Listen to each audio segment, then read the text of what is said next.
আরেকটা আমাদের বিতর্কিত একটা মাসালা, যে মাসালা নিয়ে আজকে থেকে 2-4 বছর থেকে চলতে আসছে, চেয়ারে বসে নামাজ আদায়, চেয়ারে বসে। এই মাসালাটা আসলে অনেকের কষ্ট লাগবে, যার কারণে আমি এখানে দেখে দিচ্ছি। মূলত চেয়ারে বসে নামাজের কোনো সিস্টেম নাই, চেয়ারে বসে নামাজ আদায় করার কোনো সিস্টেম নাই। রাসূল ইসলাম হাদিসের মধ্যে বলেন, যদি ওয়াইন কদরা আলাল কিয়াম, যদি দাঁড়িয়ে নামাজ পড়ার কি রাখে, সে যদি সামর্থ্য রাখে এবং রুকু এবং সিজদা করার যদি সামর্থ্য না রাখে, ওয়ালা ইয়াতুর আলা রুকু ওয়াস সুজুদ লাম ইয়ালজিমুল কিয়াম, যদি রুকু এবং সিজদা করার কি না করে, সামর্থ্য না করে, তাহলে তার উপর কি হবে না, দাঁড়িয়ে নামাজ পড়তে অবশ্যই হবে না। এবং আরেক হাদিসের মধ্যে আছে, যদি যে কোনো ব্যক্তি দাঁড়িয়ে নামাজ পড়তে না পারে, সে কি করে পড়বে, বসে বসে নামাজ পড়বে। বসবে কোন সিস্টেমে, নামাজের সিস্টেমে। নামাজের সিস্টেমে বসতে পারতেছে না, তাহলে যে সিস্টেমেই সম্ভব সেই সিস্টেমে আপনি যেভাবে বসতে পারেন মাটিতে, সেভাবে এটা গোলাকারে করে বসেন, যেটাকে আমরা সাপ গোটা বলি বা গোলা গোটা বলি, আপনি ওইভাবেই বসেন। অথবা পশ্চিম দিকে পা দিয়েও যদি বসেন, তাহলে নামাজ আদায় হবে। অথবা যেতে পারেনি, পশ্চিম দিকে পা যদি দেওয়া, এটা গুনাহ। কিবলার দিকে পা দেওয়া মূলত গুনাহ। কিন্তু নামাজের ক্ষেত্রে আপনি যখন নামাজ পড়তে পারতেছেন না, দাঁড়াতে পারতেছেন না, বসতে পারতেছেন না, বসে প্রয়োজনে পশ্চিম দিকে পা দিবেন, লম্বা করে দিবেন। এরপরেও চেয়ারে বসে বা অন্য সিস্টেমে নামাজ পড়া জায়েজ নাই।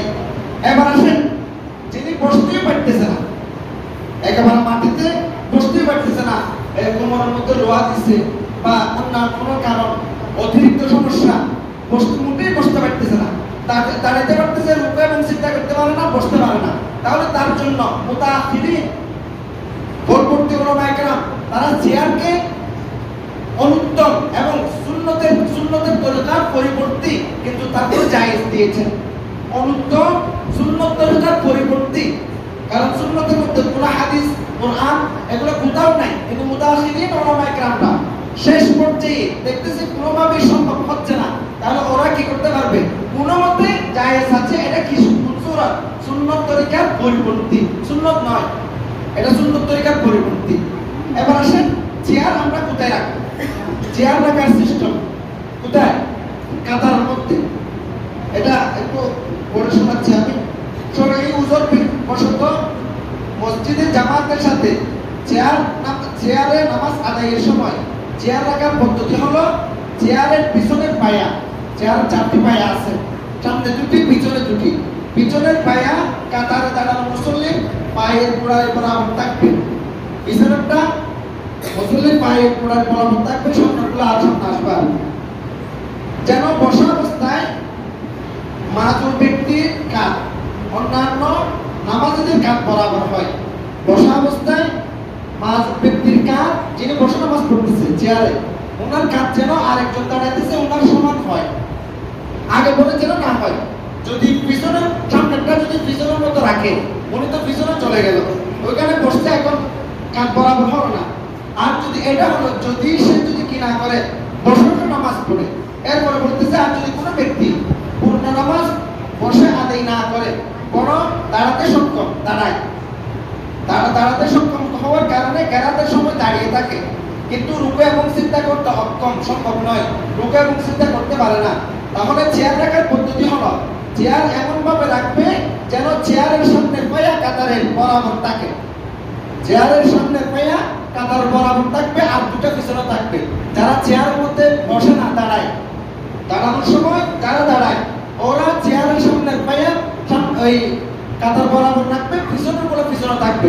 এবং আপনাদের প্রশ্ন হতে পারে, তাহলে পিছনে যারা আছে তারা তো সিজদা করতে পারবে না, তাহলে যে সমস্ত মাজুর আছে, এখন যেরকম একজন পিছনে আরেকজন দিছে, তাহলে একজন পিছনে আরেকজন থাকবে।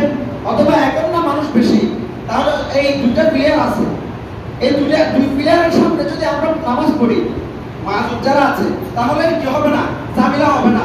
ওখানে পিছন থেকে আর কোনো মানুষ নামাজ পড়তেছে না, পিলারে দাঁড়িয়ে আছে, তাহলে আর কোনো সমস্যা নাই।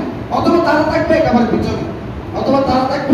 পিছনে, এই জন্য আমরা আমাদের